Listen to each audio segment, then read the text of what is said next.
Bienvenidos al podcast de economía e inversiones de Upside Capital. Revisaremos el rendimiento del mercado en Chile y el mundo y las principales noticias económicas y financieras que marcan la jornada.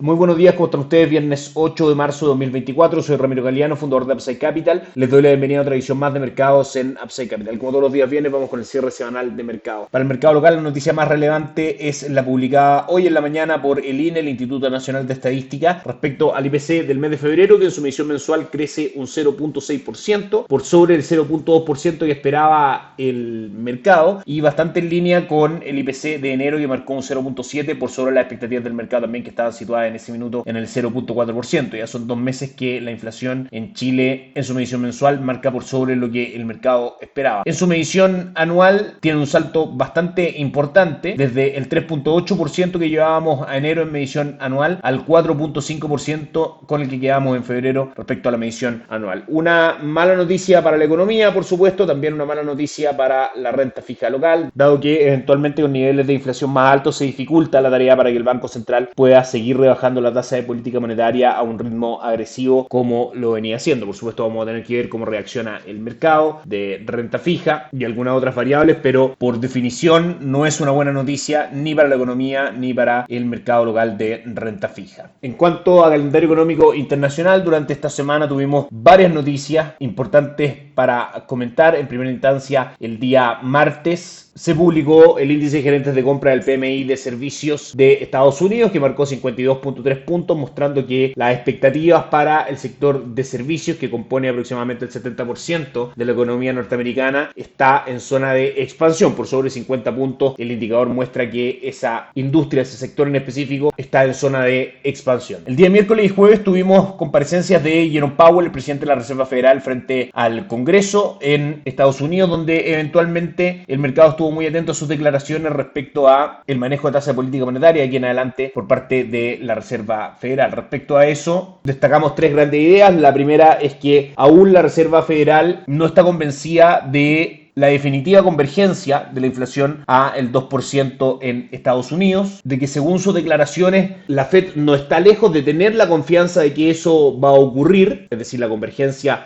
definitiva al 2% de inflación, y que finalmente cuando esa confianza llegue básicamente será apropiado empezar a reducir el nivel de restricción monetaria, de tasa de política monetaria, para que la economía no entre en recesión. De hecho, el día miércoles manifestó que la Reserva Federal veía una posible rebaja de tasas durante 2024. Si volvemos a cifras macroeconómicas, el día miércoles se publicó la creación de empleo no agrícola privado en Estados Unidos, que marcó 140.000 nuevos puestos de trabajo, por debajo de los 149.000 que el mercado esperaba, y las encuestas de ofertas de empleo que marcaron bastante en línea también con lo esperado por el mercado. Ayer en Europa el Banco Central Europeo mantuvo la tasa de política monetaria inalterable, rebajando levemente las perspectivas de inflación para el viejo continente. También desde Estados Unidos se publicaron, como siempre, las peticiones semanales por subsidio de desempleo, que marcaron 217.000, en línea con lo que el mercado esperaba. Y el día de hoy, viernes, tuvimos probablemente la noticia más relevante de la semana, la publicación de los datos de empleo correspondientes al mes de febrero, donde tenemos la siguiente lectura. En primera instancia, la tasa de desempleo sube fuerte al 3.9% desde el 3.7% anterior. Los ingresos medios por hora crecen menos de lo esperado por el mercado. Se esperaba que crecieran un 0.2% y crecen solamente un 0.1%. Y en cuanto a cantidad de empleos creados, se crean 277.000 nuevos puestos de trabajo, muy por sobre los 198.000 que el mercado esperaba. Esta última cifra, desde nuestro punto de vista, la más relevante.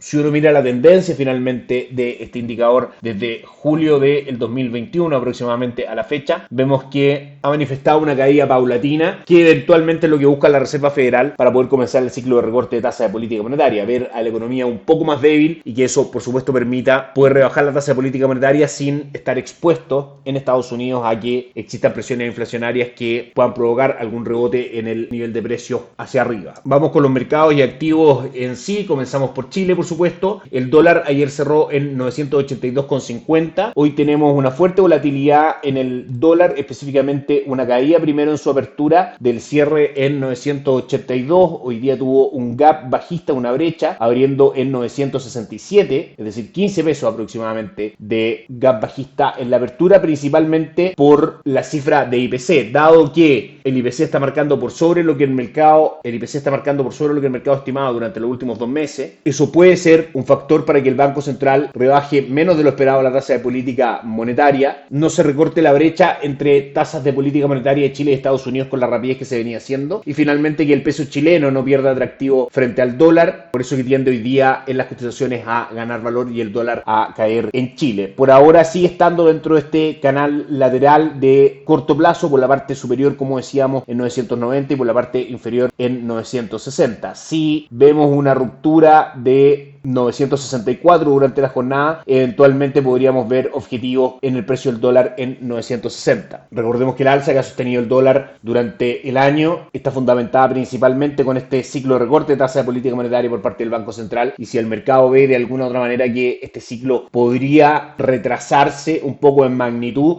claramente el dólar responde con caídas como lo muestra hoy día su precio. El dólar index, una comparación del dólar frente a una canasta de monedas, que es una forma finalmente de medir las cotizaciones del dólar en el mundo, cae hoy día luego de conocer los datos de empleo, un 0,4%, llegando a 102,70 en primera instancia, que eran los niveles que habíamos anunciado. Provoca la ruptura del soporte en 102,70 y probablemente de traspasar 102,40 podamos ver objetivos en el dólar index en 101,80. Claramente menores cifras de empleo vistas durante la semana, excepto la creación de empleo no agrícola hoy día, pero varias otras noticias por debajo de las estimaciones del mercado durante la semana, y las declaraciones de Jerome Powell que apuntan finalmente a que durante 2024 va a haber recorte de tasa de política monetaria, comienza a debilitar al dólar index, que es lo que ha mostrado básicamente cayendo un 1,35% durante los últimos 5 días. Las expectativas del comienzo de recorte del ciclo de tasa de política monetaria en Estados Unidos se mantienen para el mes de junio, donde se ve un 59,3% de probabilidades de que eso ocurra en la reunión de la FED del día 12 de junio. Por ahora el mercado no descuenta cambios en la tasa de política monetaria ni en la reunión del 20 de marzo ni en la reunión del 1 de mayo. El IPSA ayer subió un 0,15% en 6.357 puntos fue el cierre. Hoy sube un 0,23% en 6.372 puntos están las cotizaciones en este minuto. La acción más transada del Banco de Chile, que cae levemente un 0,09%, Sogvich B, que sube un 1,46%, y Falabella, que avanza un 1,48%.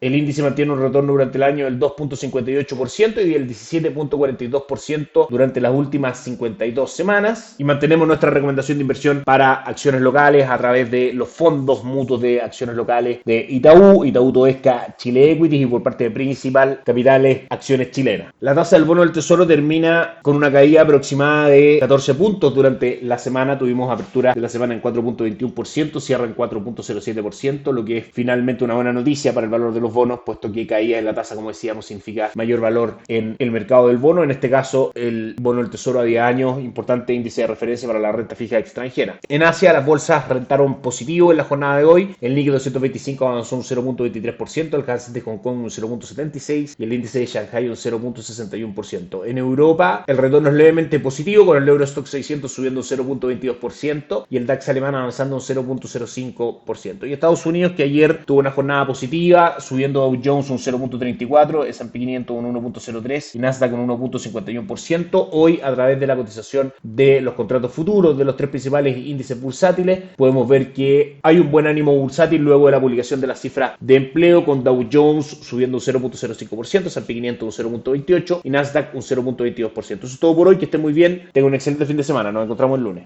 Gracias por escuchar el podcast de Economía e Inversiones de Upside Capital. Te invitamos a visitar nuestro sitio web www.upsidecap.cl y contactarnos para brindarte una asesoría objetiva, sin sesgo y con una mirada global para tus inversiones.